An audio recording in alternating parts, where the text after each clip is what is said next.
It's the Sean Widmer Podcast.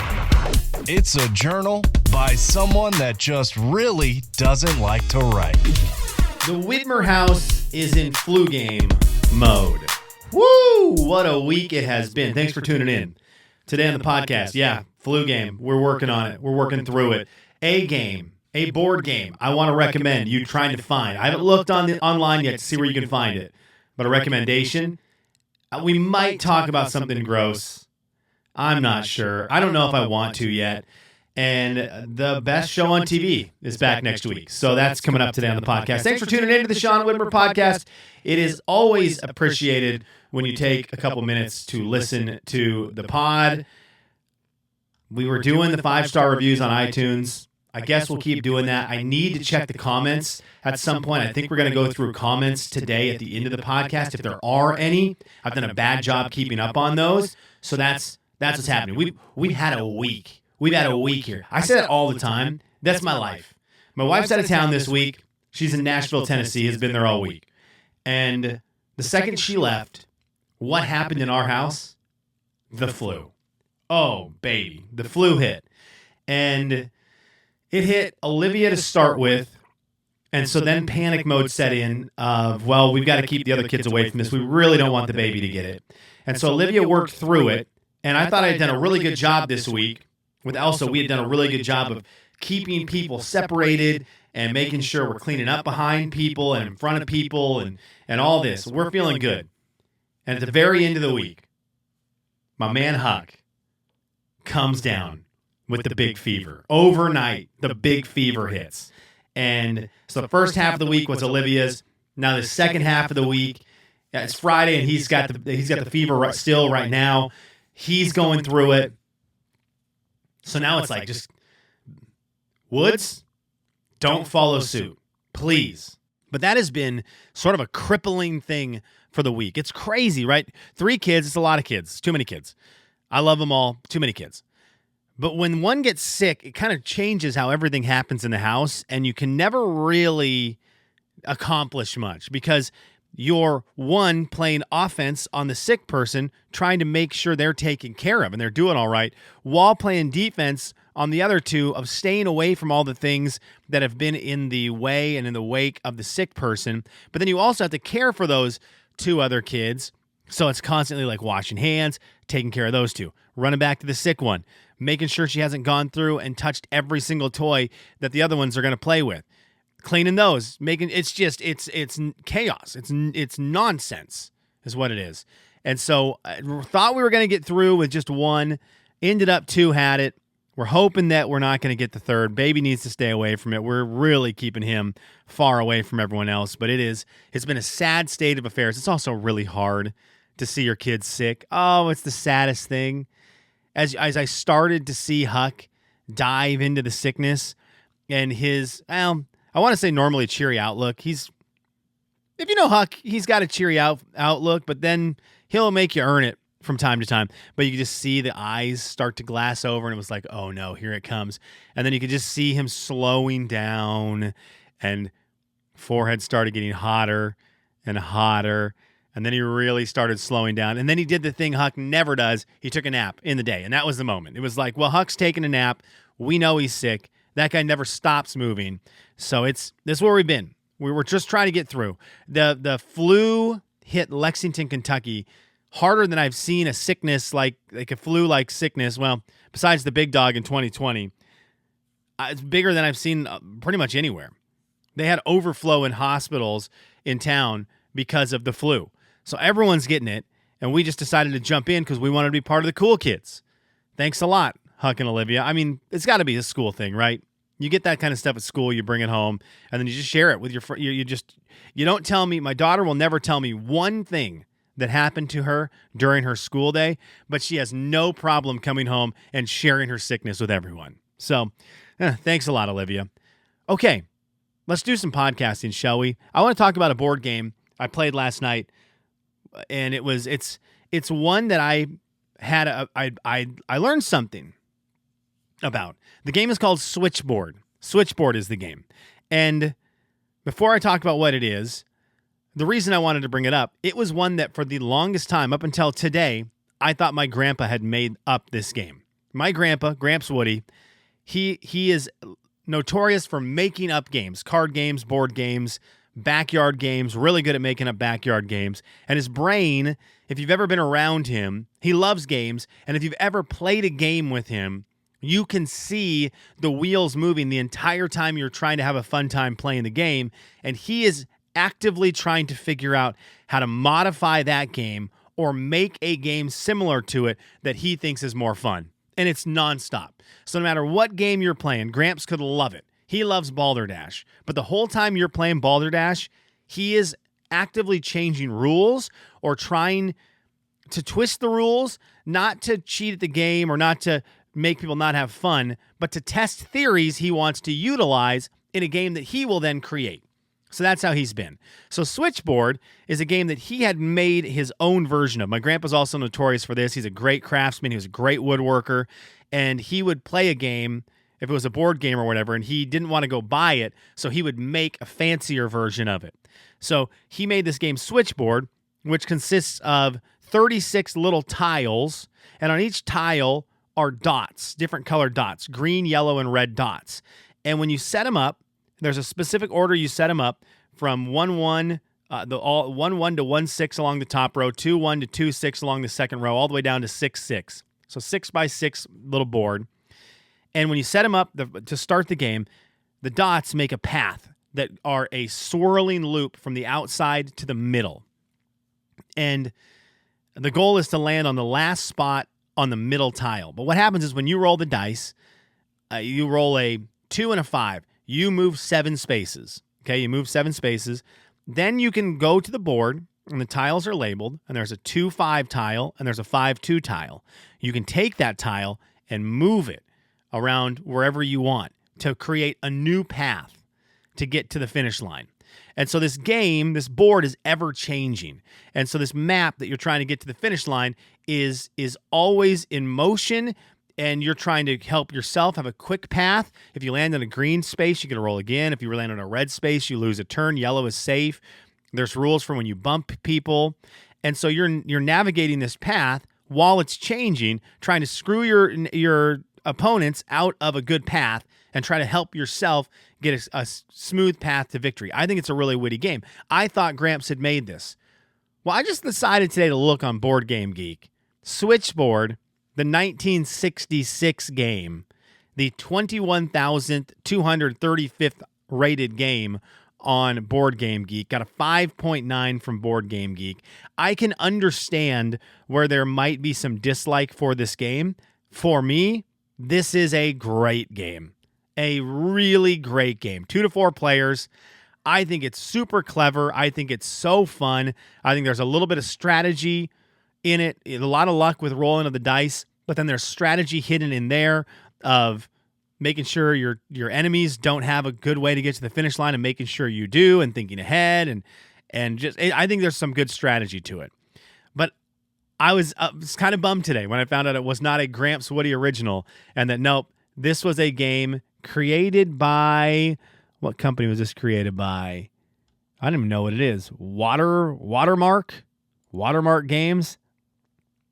I don't recognize this logo, the W logo.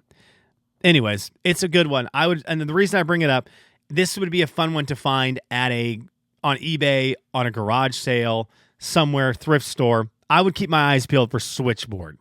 Keep your eyes peeled for Switchboard. It's a game to go find.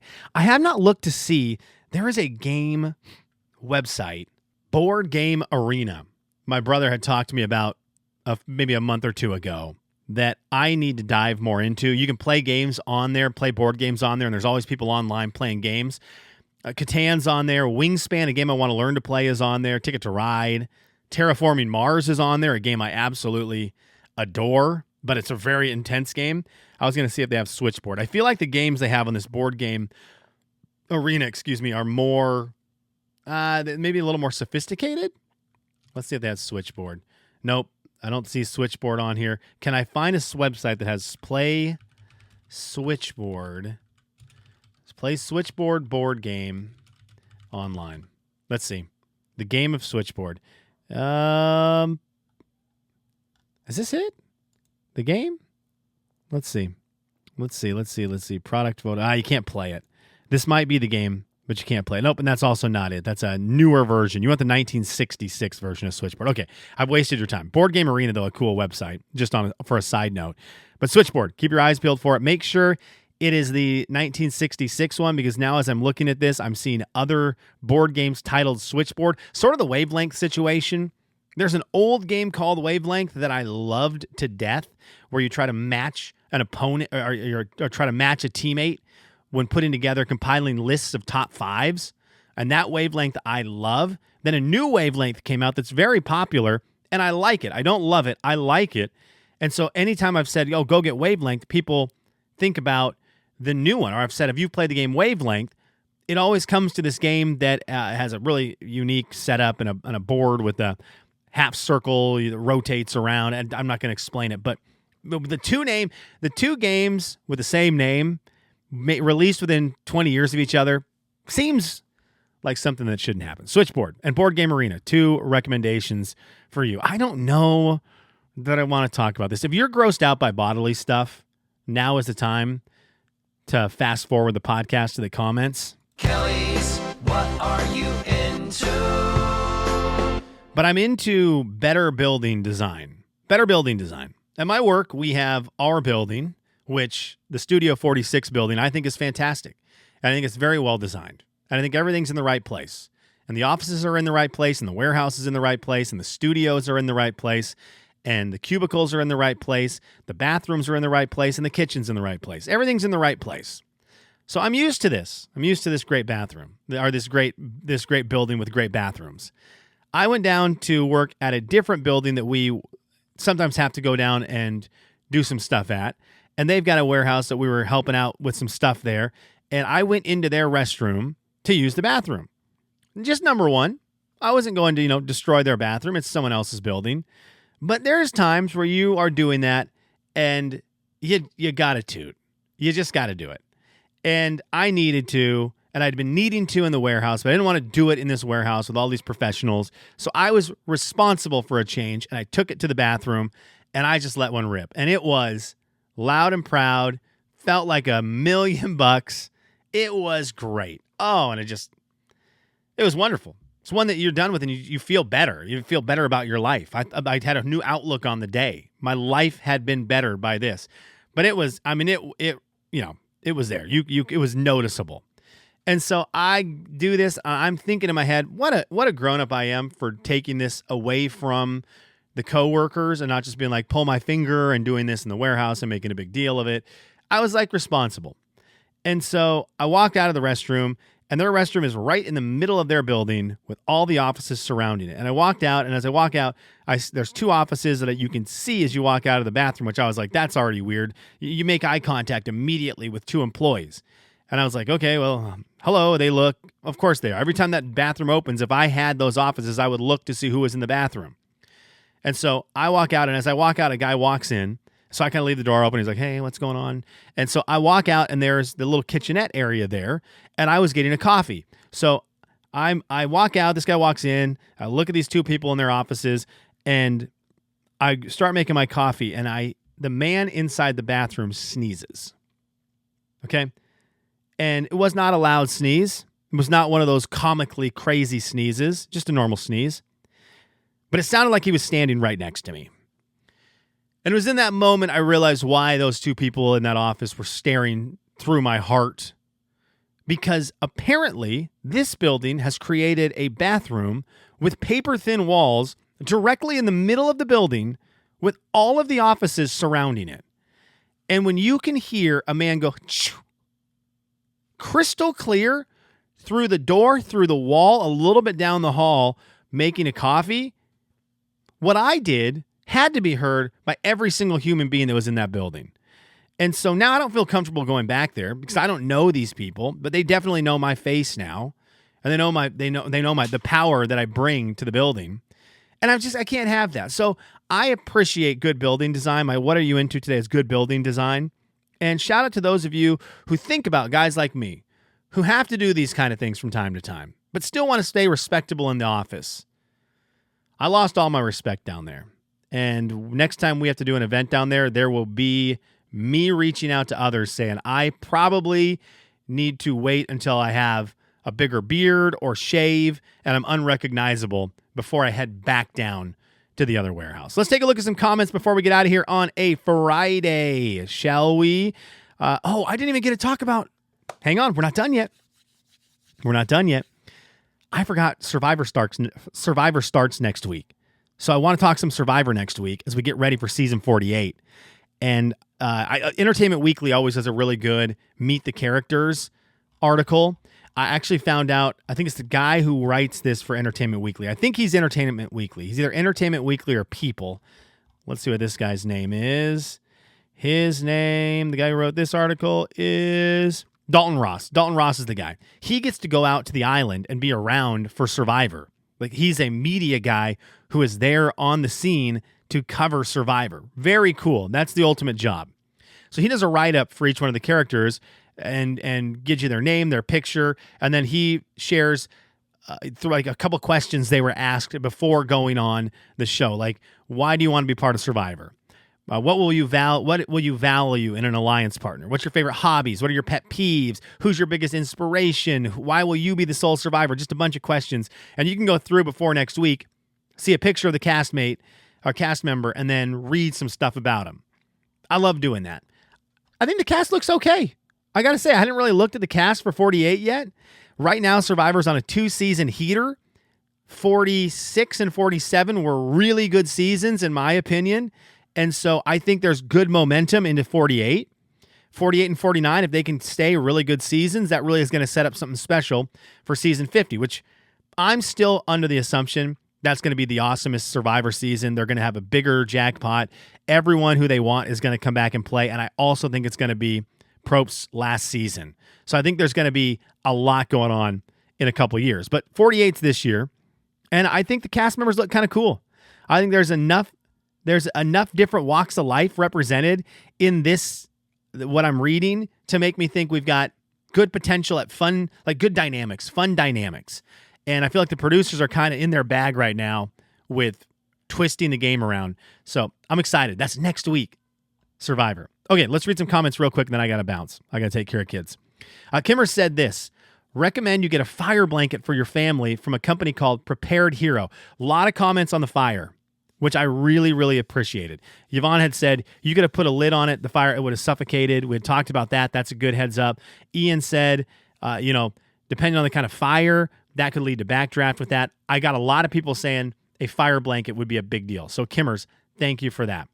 Ian said this: Soup Plantation and Hometown Buffet were my jam in high school. After cross-country practice, head into either of those places at Lakewood Mall and load up. Soup Plantation has soups, salads, and all different breads you could ever want. So stinking good. If they don't cut you off, you aren't even doing it right. My jam, no, is their Korean barbecue. Their 26 plate limit. 26 plate, you can't do that much. A soup buffet. That's wild. Okay, I can hear someone crying. I gotta go take care of flu game. Thanks for listening.